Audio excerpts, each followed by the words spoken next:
Welcome to the Commentary Magazine Daily Podcast. Today is Tuesday, April 7th, 2026. I am John Podhoretz, the editor of Commentary Magazine. I should note, please, that if you find this of interest, go to YouTube, look up Commentary Magazine Podcast, and you can watch us on YouTube, like and subscribe to the podcast on YouTube. It helps expose us in this world of the algorithm, help people see it, help people watch us, help people wonder why it is that I am now wearing a tie, which if you're watching, you know that I'm doing. I've now started wearing ties instead of sweaters, and you will be able to see our guest today, Eli Lake, wearing a People's Front of Judea t-shirt, which he is now showing to the YouTube audience.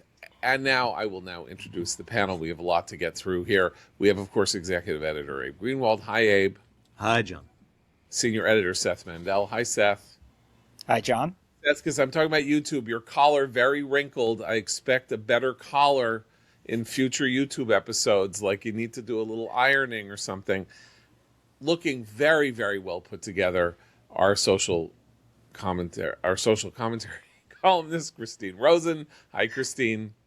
Hi, John. And as our listeners know, I'm ambivalent about the whole video thing. So if we're going to be looks shaming and looks maxing, we should give our subscribers something for it. So well, you're ambivalent about the entire 20th and 21st century. So this is true. Sense. This is a good point. Yeah. And of course, Washington Free Beacon editor and also impeccably attired Eliana Johnson. Hi, Eliana.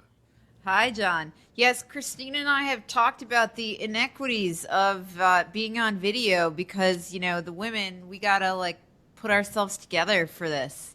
Whereas, we get judged harshly. Apparently, Seth Mandel does not feel the need to put himself together for this. This is the double standard of which we speak. Welcome to the patriarchy. Fair enough. Naomi Wolf was right. There you go. Man has 6 children. If he's not a patriarch, I don't know who is. You know what, John? That's though right. It occurred to me since you switched to a tie, I should wear my quince sweater. There you one go. day, Exactly. And then I'll bring it because I'm a huge fan. Well, now that I've said that I'm wearing ties, maybe a tie company will start advertising with us and send me some new ties. Though I have, of course, more ties than I know. Now that no one ever wears ties, I, of course, have a lifetime of piled up ties from workplaces that are sitting in my closet of various widths, lengths, colors, tastes. I probably don't need any more of them. But, you know, I'm always willing. Anyway. Did you guess that decade tie contest, like the really wide 70s? The really wide, skinny 90s. the 60, right, the kind of Oliver Hardy tie versus the, Chris Isaac narrow tie. Okay, we are basically just temporizing here because we, of course, don't know what's going to happen today. It does appear that major strikes across Iran, from Kharg Island to train tracks to bridges, have been taking place overnight, and that more may be coming. And we have this very... I'm sorry to laugh because I know it's not a laughing matter, but we have this very crazy tweet by Trump. Literally, as I said yesterday, you never know when he's going to go crazier. And he outdid himself even in the last 24 hours with a tweet basically saying that Iranian civilization, which is in fact one of the oldest civilizations on Earth, will die tonight, is going to die tonight, and that's going to be it. I suppose I should read the tweet itself, or maybe somebody else can. I can. He said, yes. He said, a whole civilization will die tonight, never to be brought back again. He added that he hoped, quote, maybe something revolutionary, wonderful can happen to avoid American attacks. We will find out tonight one of the most important moments in the long and complex history of the world. Okay, now here's what's interesting to me, because last night I had on, for my sins, I had on CNN's Abby Phillip Tonight, which for me is like basically having root canal without anesthetic, but I did have it on, and then she had to cut away. It's fine, actually, it's not that bad. Lydia Moynihan was on, and Scott Jennings was on, so it wasn't so terrible, but but it is an egregious show anyway. And then they had to cut into Trump talking to the Artemis 2 Hope you're astronauts. listening, Barry Weiss. And he was so jaunty. He was so cheerful. He was so upbeat and happy to be talking to that. So happy that he said all kinds of nice things about Canada. Trump said nice things about Canada because one of the astronauts is Canadian. He talked about how proud Canada was of him and how he talked to both Mark Carney and Wayne Gretzky, and they were both so proud of the Canadian astronaut. The Canadian astronaut said, "Thank you, Mr. President. America is really the leader in space travel." And he was so cheerful and upbeat that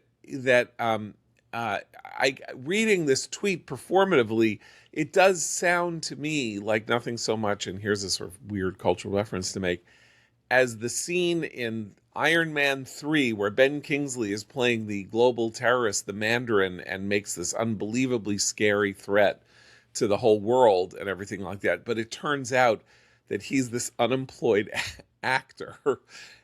Ben Kingsley's character is not the Mandarin. There is no Mandarin. He's an unemployed actor who has been hired by some conspiracy to try to scare everybody. And that's what this tweet reads like to me. It's having the desired effect because I look on Twitter and basically I see people like going out of their minds with rage and worry and fear. And the 25th Amendment needs to be invoked today. And how can this happen? And Congress needs to intervene and all of that. And he was just so happy last night that I can't imagine that he sat down writing this without kind of like a giggly smile on his face because it is a bluff. But Christine, I want to turn to you first because I'm sure that you deeply disapprove of this tweet. Let me just say. Well, I think it's just, I don't like to see at a time of serious brinksmanship in a global crisis. I don't like seeing our president act like a troll, even if it is a bluff. I don't like it. And lots of people think it's great, and I understand that. They think Trump is a genius for presenting himself in this way. But there underneath that tweet is a lot of anxiety among a lot of people in this country about what might happen. I mean, he set this deadline for 8 p.m. tonight. He's been increasing his rhetoric. These attacks are now going on, as you noted, while we're recording this. And I think, like a lot of people, I hope there's a plan here. I hope it's being executed. I know it's being executed well by our military, who I have a lot of confidence in. And I don't think it's all that fun to see the leader of the free world right now acting like a troll. So no, it's not approval or disapproval. It's just, yeah, I'd rather see a little more gravitas in a moment where we have a serious military campaign going on, and I actually don't like him threatening to destroy a really rich and diverse and extraordinary civilization like that of the Persians. So I guess he's talking about the regime, but I'm sure Eli has a different take. But I want to go to Abe. I want to go to Abe first because Abe, I would say, is the Trump has no gravitas, and I'm here for it. Personally. I know Abe and I always talk about this. This is like he's always telling me to calm down. Can you put this in some context before Eli's wise words? I'm usually here for it. I have to say I didn't like this. Even I can take some offense here. Offense isn't the right word. I think it's silly. Obviously, he's not intending to destroy Persian civilization. In fact, it's the kind of... I'm sorry to laugh. No, I know, but it's actually the kind of thing that impotent leaders say in other parts of the world. It's the kind of larger than reality threats that they make when they have no power. I'm not implying that Trump made this because because the U.S. is currently impotent militarily. We're not. I don't know what on earth is actually going to happen. I have some suspicions, but I didn't like it. It's too ugly. Period. Eli, I think what we have to understand is, Trump is playing 5-dimensional hungry hippos. Wait, Eli, did Um, I introduce you? I don't think I actually introduced you you. introduced Eli me Lake, first. You did. You Eli Lake, did. contributing You editor introduced to his Comment. shirt. But he His didn't t-shirt say got an hi, introduction. John. Okay, But he I didn't say hi, John. John. Eli Lake. Yeah, I may contributing have editor. a wrinkled collar, but Eli never said hi. Okay. Well, that's Also, my fault. Your wrinkled have collar to, is your own fault. I have to Eli now. Lake, contributing editor, commentary, host of the Breaking History podcast, columnist at the Free Press. Hi, Eli. Hi, John. Okay, and also I have to do this because my editor Menachem, formerly of the Wall Street Journal, wanted. I told him I was going on, and he said, "Please tell John Podhoretz I love him." So, Oh, thank you, There you Monet. Okay, All thank right, you very okay. much. And he probably likes the tie too if he watches on YouTube. Like Yeah. and subscribe. Okay. okay, all right. But here's the bottom line: the people who attempted to destroy Iranian civilization is the Islamic Republic of Iran and Khomeini. In fact, he deliberately said in the revolution, "I am ending 2,500 years of kings." There was an effort to basically turn Iran into something it had never really been. There had always been a strong Shia tradition, or at least, for several centuries, and Iran predates Islam. But there was always it was a very Persian thing, and that's why the regime, for example, has in the past tried to ban the celebration of pre-Islamic holidays in Iran. It's one of the reasons as to why it has so debased the 1905 Constitution in such a way that the Parliament is meaningless, because they've created this concept of the Guardian Council, that nothing can violate or contradict Islamic law. All of that internal to Iran, the people that he wants to see this revolution, and he was promising at one point to liberate, that's their narrative. Their narrative is that when the regime falls, we are restoring Iranian civilization. So this is why it's important when really powerful, our presidents, their words are important, and they have enormous meaning when we're in the middle of a war like this.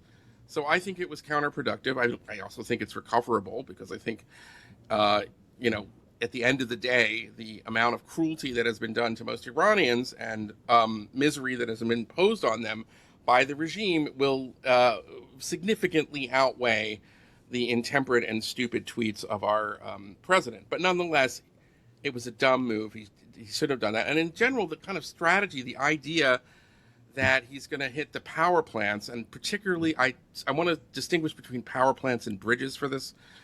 Power plants, that is going to cause enormous harm to regular Iranians, and it's going to be survivable by the Iranian Revolutionary Guard Corps and the regime elites. It's a stupid idea to think that that is a source of leverage, and he should not do it, and I really hope he doesn't. Now, getting rid of bridges certainly has tactical military reasons for that. I could justify that for any number of ways, so they can't resupply and hit Iran's many neighbors, as they just did with Israel. That's fine. There's a military purpose there, and they can rebuild. Also, there's an argument that hitting railroads and bridges and so forth makes it much more difficult for the regime itself to bring in these mercenaries from Iraq and Afghanistan that they have been bringing in to anticipate suppressing the next time there are demonstrations. So that also, I understand, there's a logic to that. But framing this as we're going to just, really, kill a lot of people and make sure hospitals don't work and everybody's in darkness, that's playing into the regime's hand. The only battlefield right now that Iran's leaders have a chance to win on is the battle of Western public opinion, the narrative battle. Every other, even, nothing else, they have nothing. The one area where they might have a chance is persuading the American voters, American elites, European Western elites, the global opinion in such a way that in a war that is righteous and just, that we are the bad guys. And how do you become the bad guys? By saying you're going to destroy an ancient civilization and threatening to bomb power plants. So whatever he's got in his head that this is some sort of, brilliant strategic move or tactical move, it's not, and he should cut it out. So there you go. I said I had a suspicion here, and here's my suspicion, and it's not based on anything but my sitting here thinking about things. Trump says he's going to bomb every power plant in Iran. What I suspect is that the U.S. and Israel have very good intelligence on those power plants and other infrastructure that are dual use, that are under which the regime has built facilities, just like Hamas does. And if he makes good on this ultimatum, Trump, he will not bomb power plants willy-nilly across Iran. It will be more surgical than that. They will take out targets that are, in my view, legitimate. If they are mostly regime-related, powering the regime, sources of regime funding, and the rest of it. That's my suspicion. We'll see. The problem with that is that he's threatening the end of civilization and bombing all the power plants. So we already know what the coverage will be. There will be no, it would be almost impossible for them to get in the coverage the fact that something was a dual use site, because he's already said, like, I'm not going after dual use sites. I'm just bombing them back to the Stone Ages, and that sort of thing. So I don't know, maybe he's just given up on the media reporting and said they wouldn't say it anyway or whatever. But he sort of handicapped himself, I think, in that sense. Well, I will also say he gets a huge pass on his emotional incontinence as a leader. Something that I think, having been a huge fan of Margaret Thatcher, a woman would not be getting away with it. His emotionalism in these social media posts, to me, is has increased quite a bit since the conflict broke out. I mean, I want Eliana to talk about it. I just want to say, I don't think he gets a pass. Like, the guy has very low approval ratings. I mean, he is not winning over people with his behavior and his conduct. What will happen now is whether this war comes to a conclusion that puts the world in a better place than it was before the war and before he became president, and history will judge. But he has already, I think, written off the idea that there is anything that he can do to get a pass. He doesn't get a pass. He shouldn't get a pass. No one on this panel, I think, probably likes this tweet. So, if he's not going to get support from us, I don't know who he's going to get support from. But that's, I think, an important note to make. I mean, he has embraced his 40% in a way that will make it very hard for him to rise above 40% from here on in. Eliana, I'm sorry. Well, I think that's absolutely right. The only way out for him at this point, out and up, is through. And so he has to proceed. But I think it's clear, and just before we got on this podcast, we saw that the military was the American military was targeting Kharg Island, that there's no direct link between his words or straight line between his words and then what actually happened. So like Abe, I'm skeptical that the plan is actually, we're going to carpet bomb the whole country. I think first it's a distraction technique for the enemy, and that something else is likely afoot. And we don't know what it is. It's not to say I tend to try to understand what the president is doing with these tweets, and in that endeavor, I see him quite successfully. We're all sitting here talking about it, continuously trying to keep himself at the center of events. And that is what he is doing with these tweets that put him in the center of the news cycle over and over and over again. That is not to say it's a good thing, but that is what they do. And we should note also that he's same with these deadlines. On the deadlines, I was just going to say we should note that he's given Hamas a deadline this week also, that this is the week of deadlines, and he feels that they're reinforcing each other. Oh, Okay, and can one I- other thing, as to your point, Seth, that it won't be covered this way in the press and this, that, and the other. I don't really think there's anything the president could do that would generate positive press coverage, and so I think he's written that off, and he has to. With these tweets, he's talking over and past them, and he's long, I think, written off the way this stuff is going to be covered in the media, and he's got to change facts on the ground. Okay, just a couple things. I want to dissent from what John said, because Trump has an opportunity for democratic transitions in Venezuela, Cuba, and Iran. If that happens at the end of his second presidency, and we have new governments that are aligned with America, that have some kind of democratic legitimacy, and you have images of Iranians knocking down statues of Qasem Soleimani and marching to the Majlis, and you have images of Cubans voting and Venezuelans eventually voting in an election, I do think that will reset our politics. That is such a generational achievement and an advancement of, weirdly, not just American power, but American ideals. Oh, I I'm don't not saying disagree. I'm not saying it's going to happen, by the way. I'm saying Right. there is a real possibility Right. that could happen. Look, life That's- is long, Eli. Yes. Life is long in this sense. Ronald Reagan was at 41%, according to Gallup, Yep. was at 41% at the low point of his presidency during the Iran-Contra scandal. And when he left office, he was at 65% approval.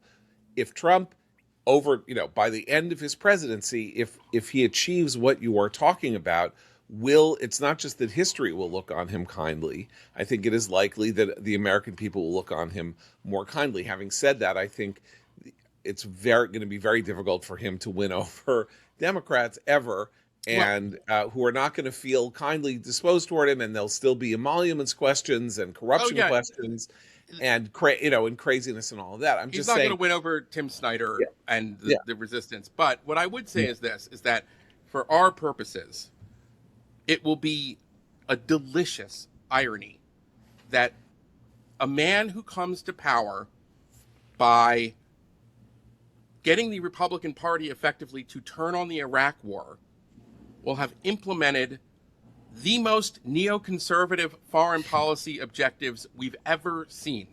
The instrument of full neoconservatism will be the man who effectively destroyed it, or we thought had destroyed it, in the 2016 Republican primaries. So, life How is funny about- that way, no?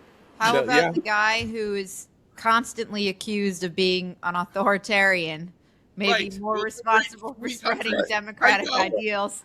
speaking Yeah, of But which, I have one question. for Sounds this. like the I like- president has been mugged by reality, wouldn't you say? I cannot. So Eli, wait. but Eli, Uh. this scenario you've laid out, which I think all of us would agree is ideal. I've never also saying possible. I've never heard President Trump say that is his goal. I've heard him talking about wanting No. oil and wanting resources and saying, Hold well, on. we got the bad guy out, but now he's dealing with the Hold- bad guy's hold on. henchmen. I mean, wait, Hold on. I've heard Rubio talk about this No, with regard to hold Cuba. on, Christine. I want to. Trump says a lot of things, often contradictory. He has urged the Iranian people to take the control of the institutions. He has said your moment is now to finally get the once in a lifetime chance to take back your government. He has talked about, at least early, a transition in Venezuela, that it's not going to be Delcy Rodriguez forever. And you're right, we haven't heard anything about, the future of Cuban elections or anything like that. And it may not happen, because you're right, he also says the other stuff. But I'm saying that the possibility, the window is there, like it's never been since That's I true, have been yeah. covering this stuff I've been doing this for now a quarter of a century. And I Right. have never seen this kind of opportunity that we have right now in three really important things. I mean, this is like just to go back, neoconservatives have been talking about freedom for Iran, and Cuba for 50 years for Iran, longer than that for Cuba, and Venezuela. I mean, you think about Elliot Abrams and the works that he's done on this, and it has been a major part of a kind of neoconservative project in a lot of ways. And here we have the person who might finally achieve that and implement it is someone that that split the neoconservatives. I mean, like we have Bill Kristol now at the Bulwark, and tune into Bob Kagan if you want to know kind of where that side of the movement of the. So not to get too in the weeds on neoconservatism, but neoconservatism was not about pursuing a freedom agenda. That is actually in its original. What I mean by that is where Trump is following a tendency in this regard is the idea that America needs to show toughness, resolve, a willingness to use military force after Vietnam seemed to end the idea that America would ever again use military force, and resist and refuse to accommodate totalitarian regimes. And Iran constitutes a totalitarian regime, and that those regimes are to be fought and blocked and stopped, and their efforts at expansion curtailed. And then there was this unexpected bonanza from this policy, or at least some mild implementation of this policy, when the Soviet Union and the Eastern Bloc collapsed in the late 90s, at which point freedom, as opposed to the beginnings, you mentioned Elliot Abrams, who's my brother-in-law, in the 1980s at the State Department, trying to convince regimes both in the Philippines in one sense, and then across Central and South America, to start implementing democratic procedures and strengthening themselves against generals, coups, and communist overthrow, and fighting against that. The freedom agenda arguably was a bridge too far, and it was not a neoconservative agenda. That was Michael Gerson and George W. Bush. I'm not rejecting it. I'm just saying. Can I just push back slightly, ever so slightly? Okay, you go first, Eliana. Then I want to. I was just going to say, Christine is right, and same with you, John, in that Trump is not doing these things because he cares about the spread of freedom. He pursued the Venezuela operation because the Maduro regime was creating a migrant crisis, which was an issue that he ran on that was directly affecting the United States and our national security. And Iran, he's been insistent for decades that they not obtain a nuclear weapon. And I think he viewed both of those as serious national security issues. The spread of, freedom and democracy may be incidental results of those things, but for Trump, I think it's not a core but you're right. concern. You're right that it's incidental to him, but it's not incidental to history in this sense, which is I totally agree. Right? So I totally agree. So he goes after Venezuela because it's creating a migrant crisis. Why is it creating a migrant crisis? Because it's allied with Iran. It's a communist country, and it is sowing irredentism on our continent. And the people who said 7 or 8 years ago that it was important to get the regime out because it had lost free elections that it was stomping on in the person that dovetails with the rail of sort of hard power idea about how this guy has got to go because he is directly harming us inside our borders. And so the same could be said of Cuba, and the same could be said of Iran if you want to talk about energy instability and other things like that. So while he's not pursuing a freedom agenda, the freedom agenda pursues him because the application of American power in changing freedom agenda is interested in you. I totally agree. Okay. And we saw Trump dip his toe into these waters or see where these things converge in January when he saw the regime in Iran gun down tens of thousands of people, and he told the protesters, help is on the way. And then he kind of got caught in the gears of that and was trying, he spent a couple of months trying to figure out exactly what he wanted to do. And now here we are. Hold on. Can I just get back to an earlier thing on neoconservatism? And maybe it's a pedantic point. The Jean Kirkpatrick Dictatorship and Double Standards, which ran in commentary in 79?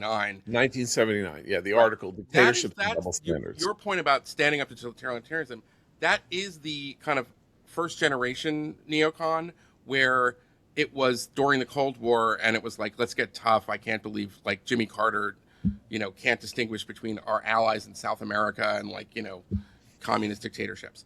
But after the fall of the Soviet Union, I would say that neoconservatism 2.0 evolved into something like a freedom agenda in that, and there was, in fact, in commentary, Bob Kagan wrote the rejoinder 16 years later to Kirkpatrick saying, no, we should pursue this stuff. And if you count, I don't know, Bush's second inaugural, you say that's not really neocon, but it's at least in the popular imagination understood. In that respect, I would say that it evolves in the absence of. It wasn't neocon; it was Christian utopianism. It was like the opposite of neoconservatism. All right, but and by the way, hold on. We lived through the neocons were fine with that. I was. Sharansky's not a Christian utopian. I wasn't. Well, okay, okay. Congratulations. Okay? No, I'm sorry, I wasn't. The neocon OG award. No, okay. when I heard the second inaugural, I was like, oh man. They're going too far. This is rhetorically irresponsible. I said it at the time. I believed it. And I want to point out one more thing, and then we can get off neoconservatism forever here, which is that my father, that's not going to happen, one by of the the way, founders on of this podcast. neoconservatism, gave basically said that it no longer existed in the late 90s. There was no such thing as neoconservatism, and it folded into conservatism more generally speaking, which I believe to be the case. I just think what's interesting about this discussion is Trump is a neocon in the sense that he's a first generation neocon, that as you would describe it. He's not the point I think was we should stand up against the Soviet Union for two reasons, one of which is it's evil and we should stand up against evil, but it was threatening in its irredentism and its revolutionary nature. It's why it's important what you said about Iran at the beginning of the podcast, that Trump says he's going to destroy Iranian civilization. The Iranian Revolution was a revolution in the purest sense. They said that 1979 was year zero. That's like the French Revolution, right? The idea was history is beginning today. Everything past was wrong. What we're doing from here on is new. It's new, even if V.S. Naipaul and others said it was an effort to, restore an imagined past. And therefore, they're the revolution, and what comes after it is a restoration, sort of. And that's where you're right, and where this is important. And yes, was it irresponsible or Trump say he's going to destroy the civilization? Obviously, it's a demented thing to say. It's a deranged thing to say. It's even, but. And it contradicts his help is on the way. Yeah. He says things that are at odds with each other at different times. Right. Yeah. Anyway. All right. Let me just leave it at this. If we get even 1/3 of the Venezuela, Cuba, Iran, I want Trump honored at the annual dinner. Okay. Okay. You think Trump would be roasted? Yeah, if Trump would agree, Trump will agree to be roasted. I want to give Trump. He's been roasted. That's what I want. I want to give Trump the Norman Bedard's Irving Kristol Award for neoconservative statecraft. Yeah, That's I'm sure he'll love taking there. it. Now, I want to point out something very, very important here, which is something that Trump has now reported, which has now been reported, because it goes to this question of who supports Trump, who doesn't, where Trump is on these matters. Trump has finally gone for Tucker Carlson's jugular. In an interview with Caitlin Dornbus of the New York Post, Trump has said the following this morning. Tucker's a low IQ person that has absolutely no idea what's going on. He calls me all the time. I don't respond to his calls. I don't deal with him. I like dealing with smart people, not fools. This came after Tucker's amazing weekend in which he said no one should insult Islam, whereas he 20 years ago said something like, I hate Islam. Islam is disgusting. Screw Islam himself. He said that Trump was, basically satanic, desecrating Easter, and was like an evil force. So Trump has had enough of Tucker. Good luck, J.D. Vance. Congratulations, J.D. Vance. You got yourself into the Trump administration through Tucker. Let's see you extricate yourself from Tucker to have continued authority inside the Trump administration after this, is all I can say. Okay, I just needed to bring that up. And we can move on. Where are we? What do we want to move on to? Artemis, can I just say, we really haven't, this country has not taken full measure of the fact that we're back in space after half a century. I mean real space. I don't mean like, space station space. The farthest I mean, humans have ever traveled into space so far. Yeah. I mean, it's awesome. This country remains awesome, and I'm sick of this, world in which everything is terrible and everything is so terrible. We are doing awesome things, and as if you've been reading Jim Meggs, formerly of Commentary Now at the Wall Street Journal's Free Expression vertical, but Jim wrote for years about how NASA was changing and how the appointment of Jared Isaacman, the new head of NASA, was going to be revolutionary. And here's Jared Isaacman, who has in fact gotten Artemis into space and is now planning a potential Mars mission, which is a decade ahead in the future or something, but nonetheless is worthy of celebration. There's one Trump appointment that I don't think you're going to see a firing of pretty soon, though. We are now hearing all kinds of, the firing stuff is all bubbling all over the place. We got firing rumors everywhere.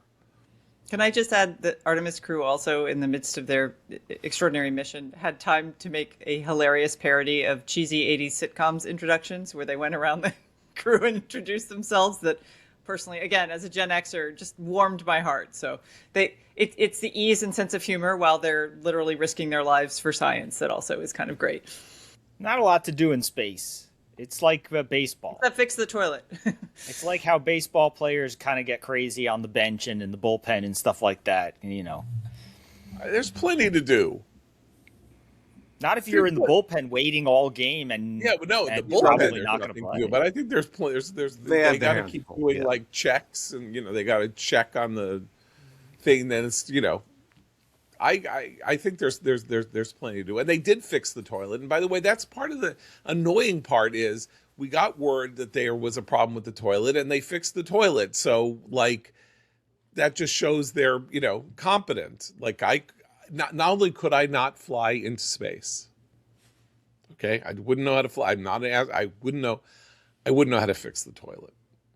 Let alone. See, this is actually YouTube's value to civilization. I watched videos and fixed my toilet using YouTube. So I did too, actually, but I didn't go very well. Okay, Eliana,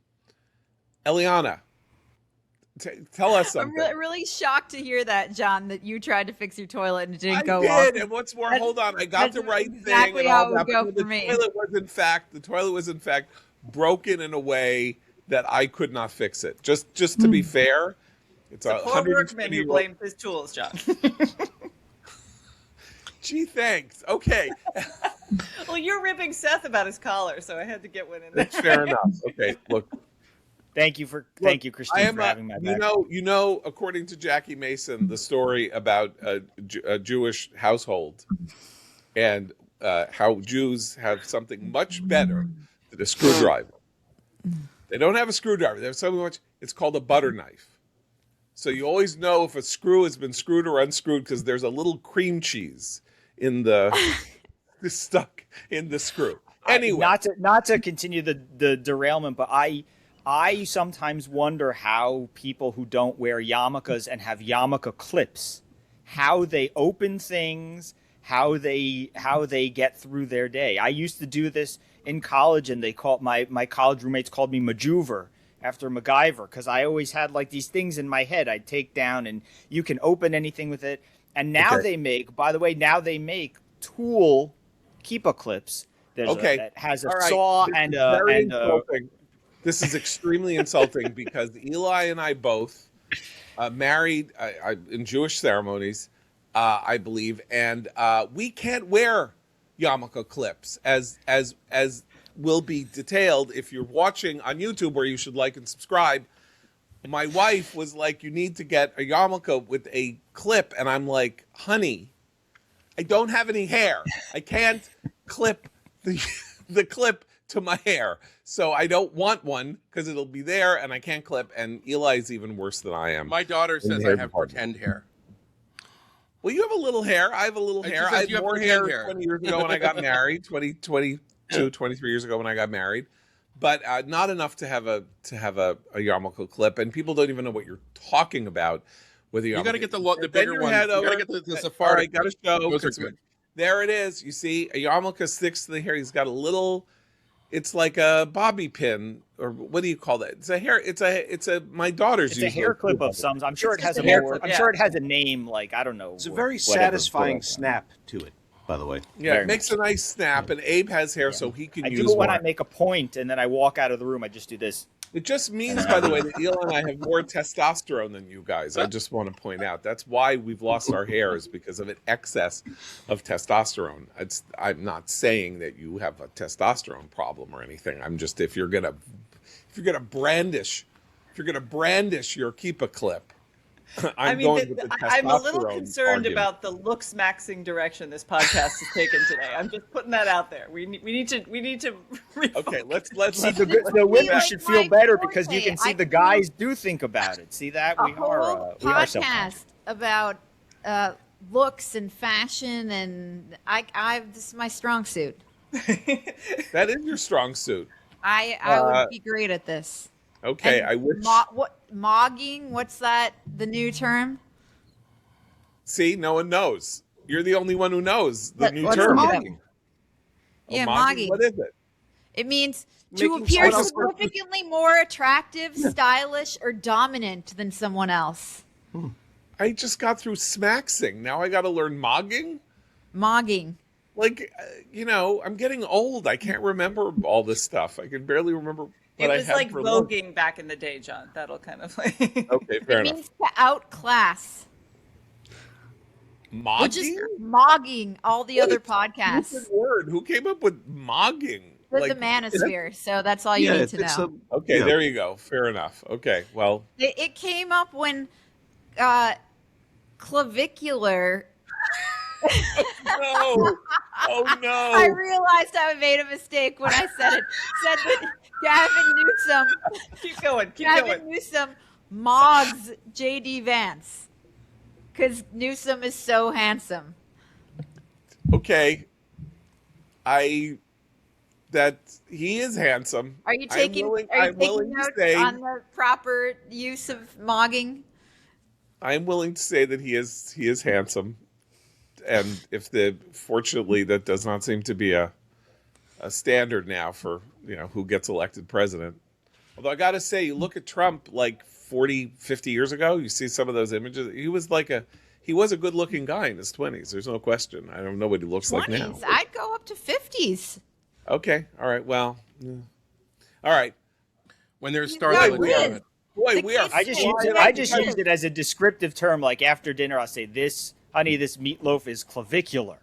You've You know what outdone this is yourself. like?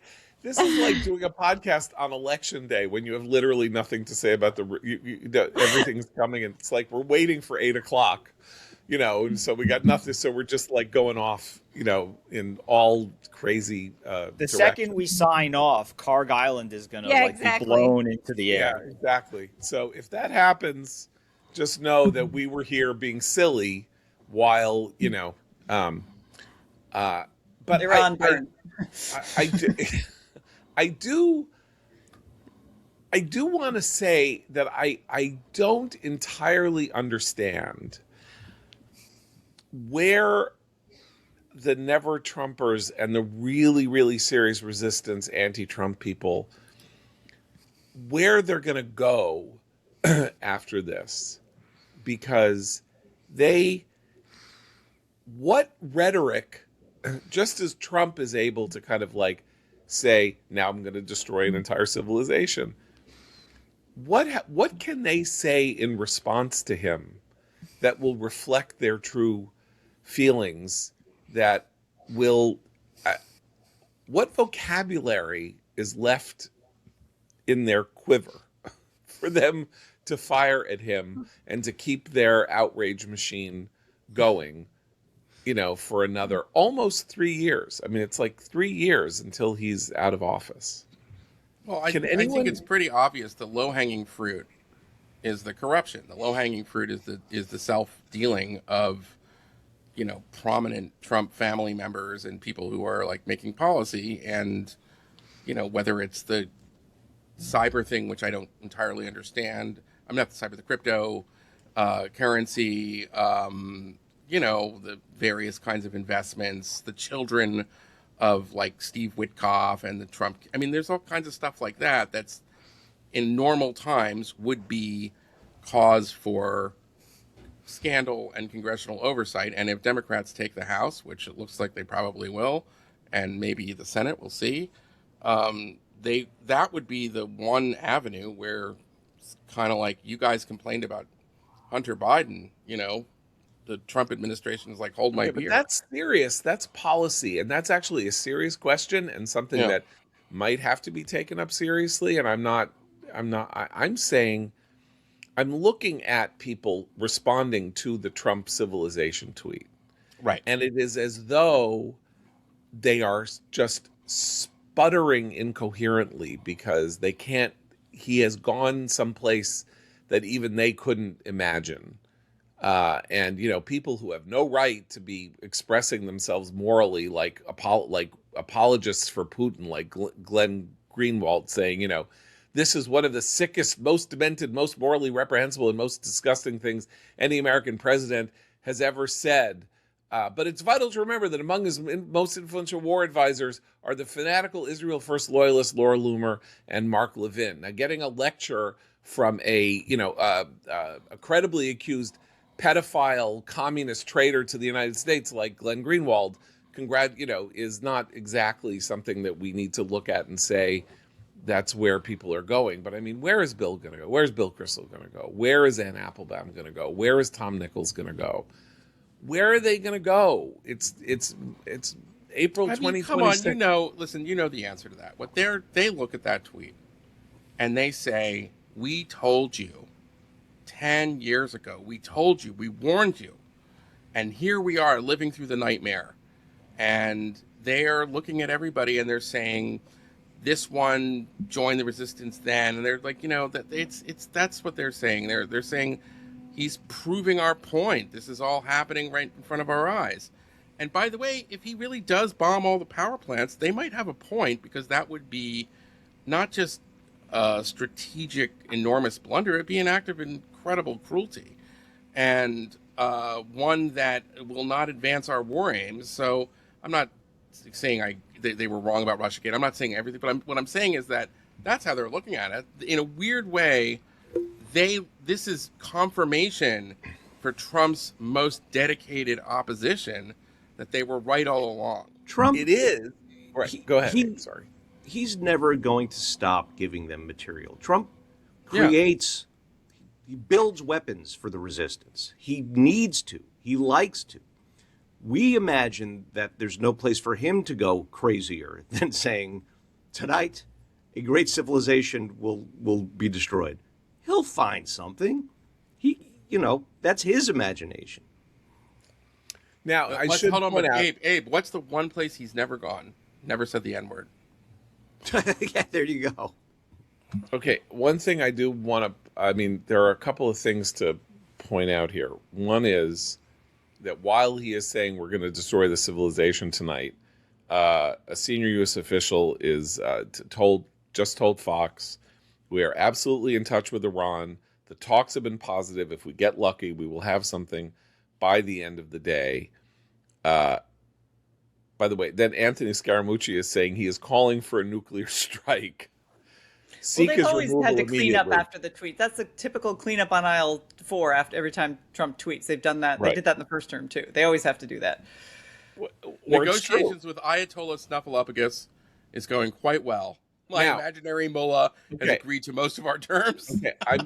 Okay, I'm now going to ask the question I asked Eli on, in a chat, and I asked our friend Jonathan Schanzer, who's going to be on tomorrow, and which is this question for you. We are hearing that basically the regime, the command, control, and functions of the state of Iran are now entirely in the hands of the Iranian Revolutionary Guard Corps, the IRGC.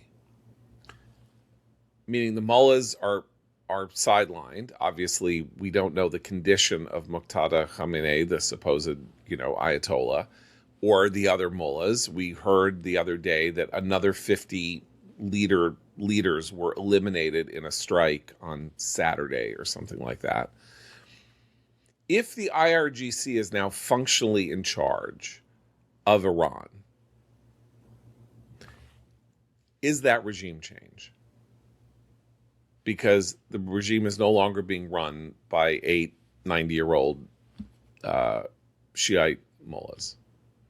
Can Trump say, I've made a deal with so-and-so, we're calling off the elimination of their civilization, and this is the new regime.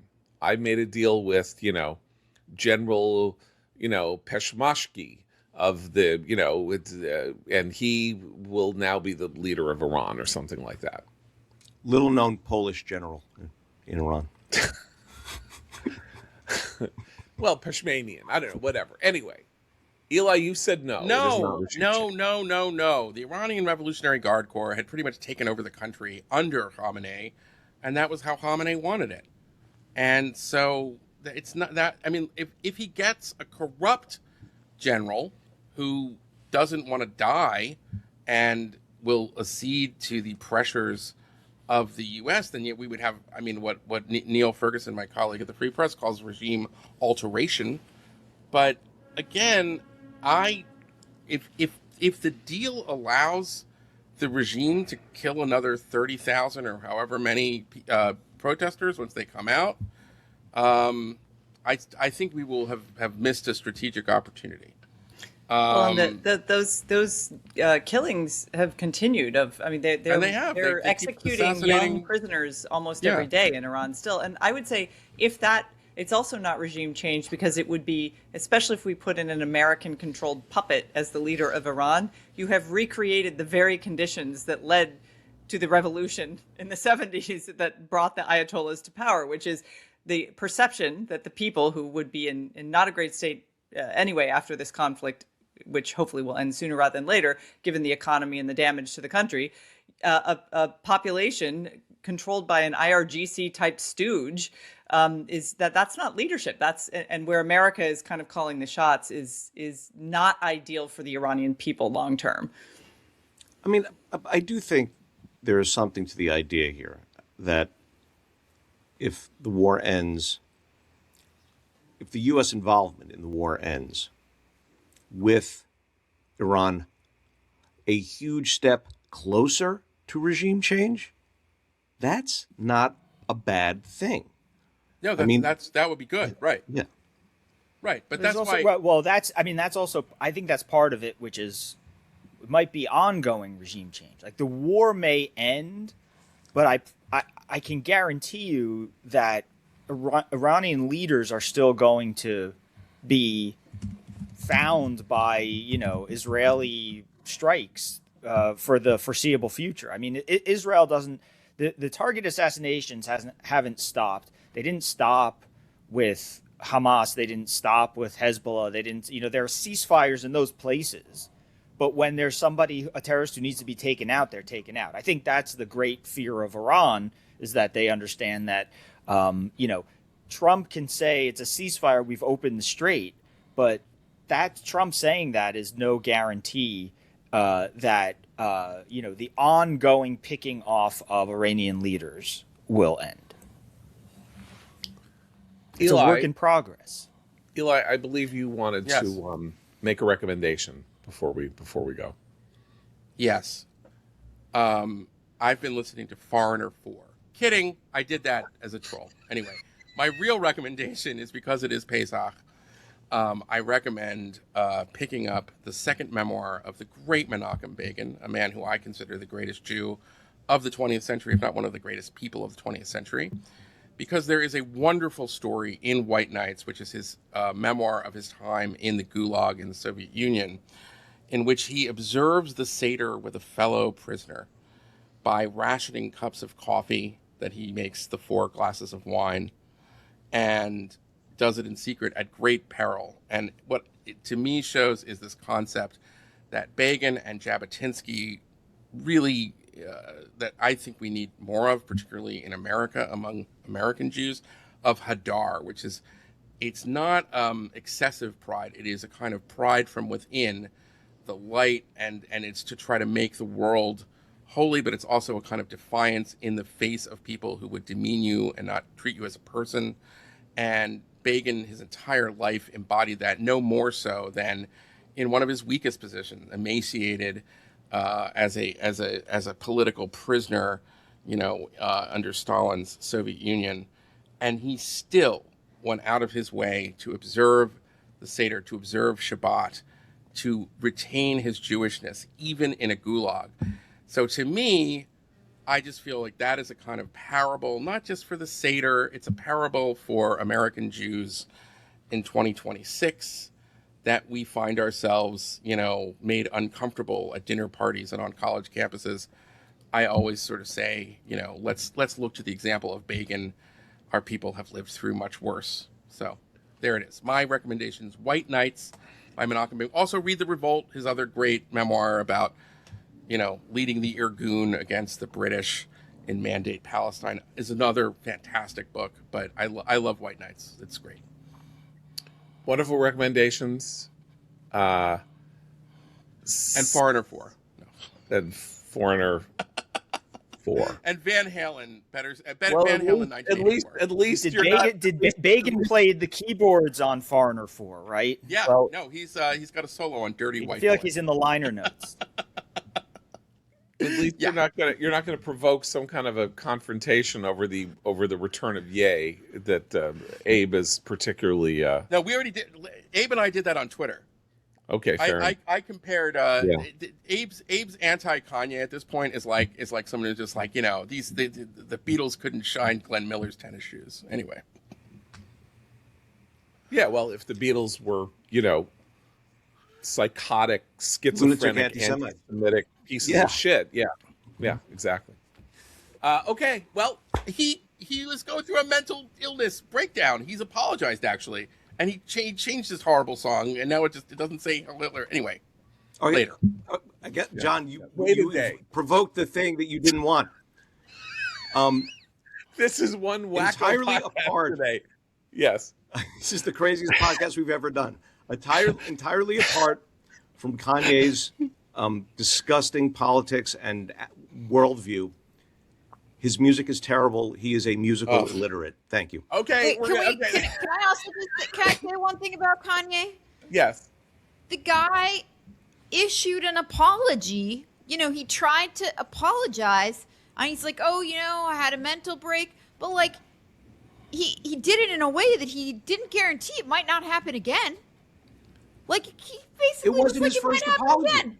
He did. It was he issued an apology in 23 as well. Look, every Eli- Yom Kippur, it's not our first apology Could happen either, any right? day. How many It might times have do we another strike break. it? It could happen at any time. I just It might want to say, happen again. in the interest of pundit accountability, I once wrote an article titled "Stop Telling Kanye to Take His Meds," and I think that maybe in hindsight, that was not great advice. Look, Eli feels about Kanye the way many classical music lovers felt about Wagner. It's just that simple. You must separate out The art he's from the your- art. Or, he's your- by the he's way, your Wagner. the way many lovers of poetry feel about T.S. Eliot. I mean, T.S. Eliot is a not great- as bad as Kanye. I'm sorry. Ezra Pound may be as bad as bad as Kanye. I was going to maybe. say Ezra Pound gets that one. Yeah. Okay. Oh, Anyway, T.S. Eliot hated the Jews. Okay, all right. Look, the one thing you do have to say about Kanye, he was kind of patient zero of the Kardashians. There was that whole. That's what started him down this destructive path, is being anywhere Yes. in the orbit of the Kardashian family, and it's happened to many men, even Lamar those who Odom come really to the suffered the family worst, with yeah. their own mental health problems. So. Once again, it goes back to OJ. everything goes back to OJ. Fair enough. Anyway, okay. Well, I didn't even know we were going to get to OJ. Now we got to go. Okay, bye. Thanks, Eli, for Seth, Eliana, Christina, and Abe. I'm John Podhoretz. Keep the candle burning.